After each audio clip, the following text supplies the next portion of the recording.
Hi, this is Sean, and in this lesson we're going to take Taking a Chance on Love, a raw lead sheet, and just show you how I adjust the chords and make it fit me.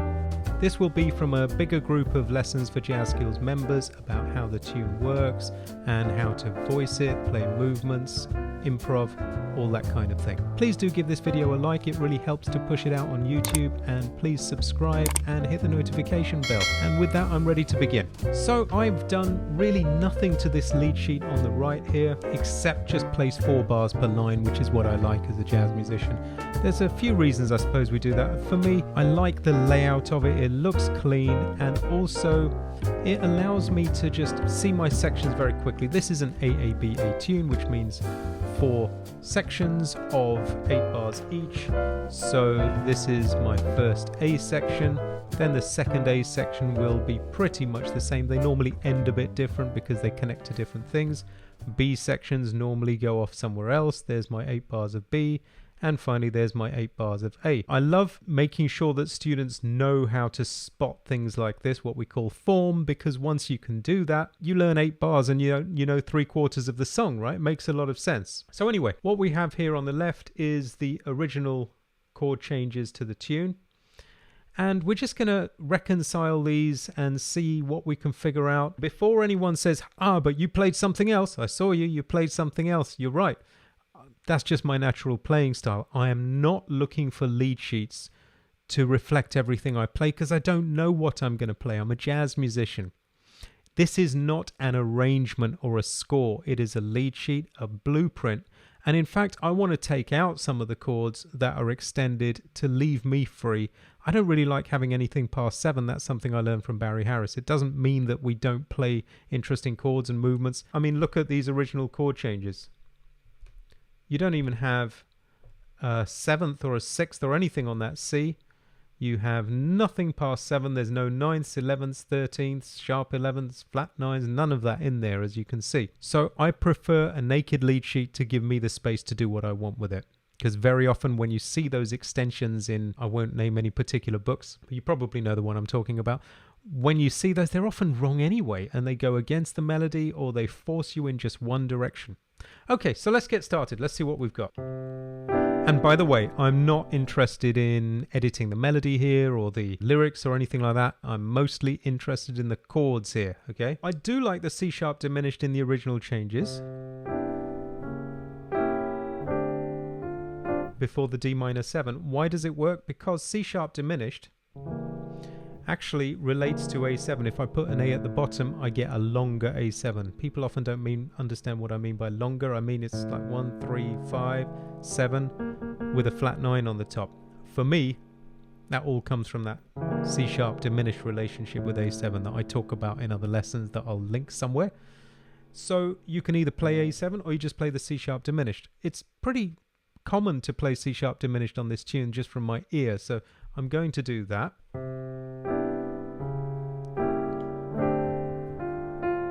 And I am also used to hearing what goes on here more, this D minor 7 to G7 twice, so I'm going to do exactly that. Gives me a bit more to play there. This, by the way, is a tune that Barry Harris got me to accompany the singers on. I think one of the first times I accompanied his singers. I barely knew the tune. And he said, who knows it? And I said, kind of. And he said, well, that's better than anything else I've heard in the room. So get on there and 8 keys, please, son. That was an interesting afternoon, let's say. 2-5, D minor 7. Okay, this will be beautiful for Barry Harris moves later on. Da-da-da-dum, that F with a C major. You know, some people would assume it's wrong and get rid of it. But I think it's actually perfect. Like in this one here, you'll see that, it's been kind of sanitized with a G7 to C there. But actually in the Barry Harris moves, which we'll see when I create that lesson, we'll have more sort of... we'll have more to do there because of that unsettled note. But what I am going to do is say, yeah, I do like the idea of having an E7 before A minor, because otherwise we really have nothing going on before that A minor. And what we'll commonly do is put a 2-5 there. So E7 is the 5 of A minor, But if we go B minor 7 flat 5 to E7, then we've got a 2-5. That's a half diminished sign for anybody not sure. It means the same as B minor 7 flat 5 to E7, which is a 2-5 to A minor 7. So we've got now on the first line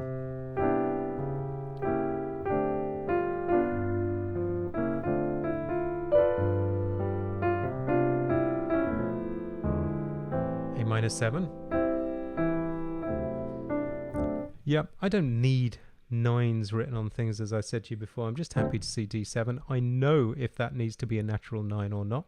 In this case it does, which we'll see when I create some lessons about voicings on these, but we do have the 9 on there. It doesn't mean we have to write a 9 chord. That should be obvious to a jazz musician.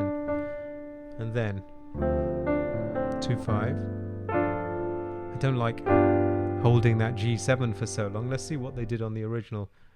Yeah, in the original it was C to G7, which makes more sense. But you know what I really like on these areas is a quick turnaround. E minor, A7, and in the same bar we go D minor, G7. So that's a quick turnaround. That's a 1-6-2-5 substitution. 1-6-2-5 being C major, often A7, D minor to G7. And that C major gets substituted with an E minor 7 because they're so similar. E minor 7 or C major 7. You can put the C major 7 shell at the bottom and it works fine. So it shows how related they are. We'll often go like this if I go from the bar before.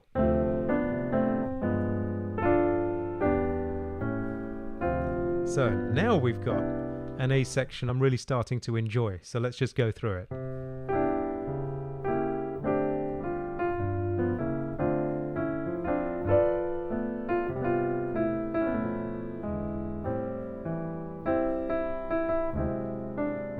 Here we go.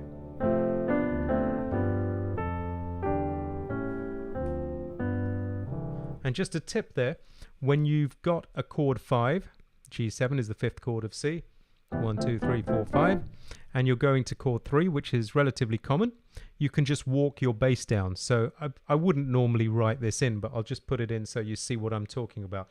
A G7 over F, like that. This is the kind of thing that is just understood but not written. So if I go from this D minor 7, and then the quick turnaround. Quick turnaround because you've got to be quick. Okay, so that's our A section down. Okay, so looking at the second A section, virtually the same. It's just that it'll end on a C6 because we are whole and complete. You know, something that's very common is that tunes, when they're AABA, the melody note at the end of the first A is often the 3rd or 5th of the scale. This is the 5th, G. And the melody note at the end of the second A is more complete, the root, like that. This is quite common, and when you have the root of the scale in the melody, so in other words C against a C major chord, you play C6, as I'm always saying.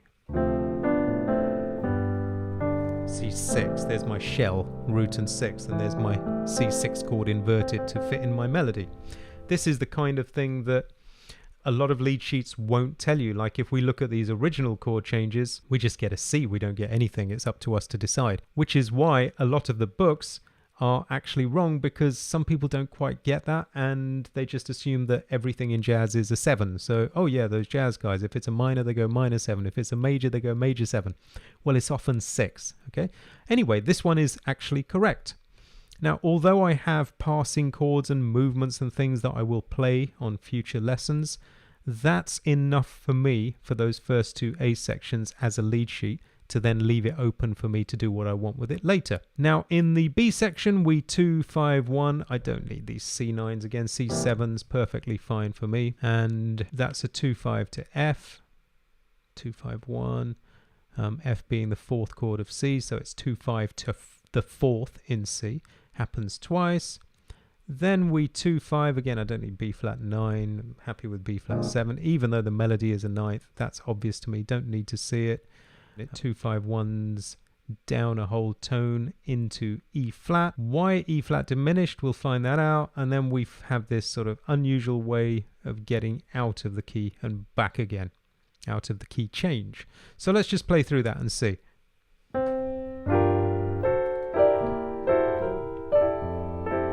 Yeah, so I understand why they wrote F6, because you get the 6 in the melody.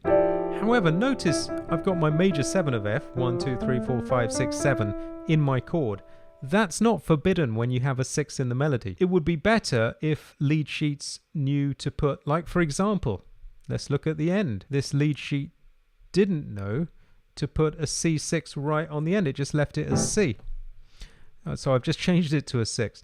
So it doesn't have to be 6 just because you got the 6 in the melody. It can be F major 7. So I'm just going to keep that as an F major 7. So we've got 2, 5 to F major twice. Fine. I'm going to put in a diminished here. An F sharp diminished. Why? Because if we look at these two bars, just grab these two, then we end up with a type of 1625 in the key of F. It's actually just like what we did up here in the key of C, just in the key of F. Okay, so let's examine that a little bit. So 1625 in the key of F is often F major 7, D7, and when we voice that D7, we normally do this. We often do this. And if you look at that right hand on its own, now we could call it a D7 with a flat 9, because this is a natural 9, this is a flat 9, yes, but the right hand becomes diminished, okay? F sharp diminished. 1, 2, 3, 1, 2, 3, 1, 2, 3. And so that diminished chord is a great way of outlining that feel of the D7. Lovely sound here if I go from the beginning of the line.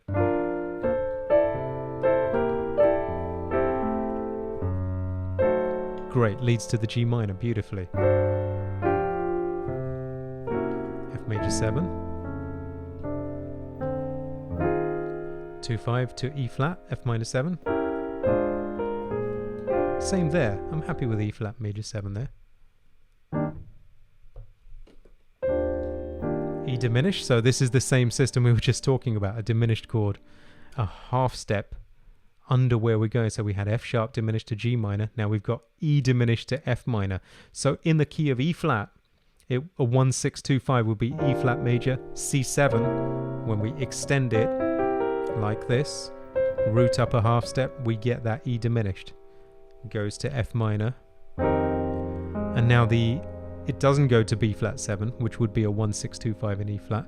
It goes to A flat 7. Why? And then to the G7.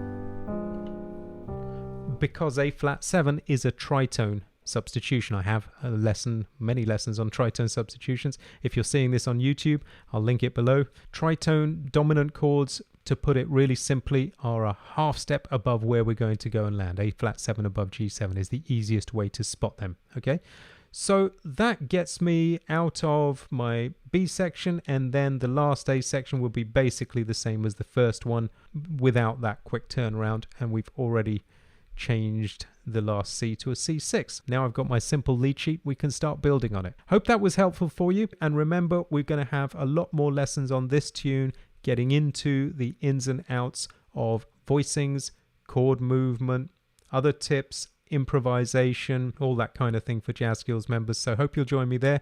Thanks a lot for watching. See you on the next one. Bye for now.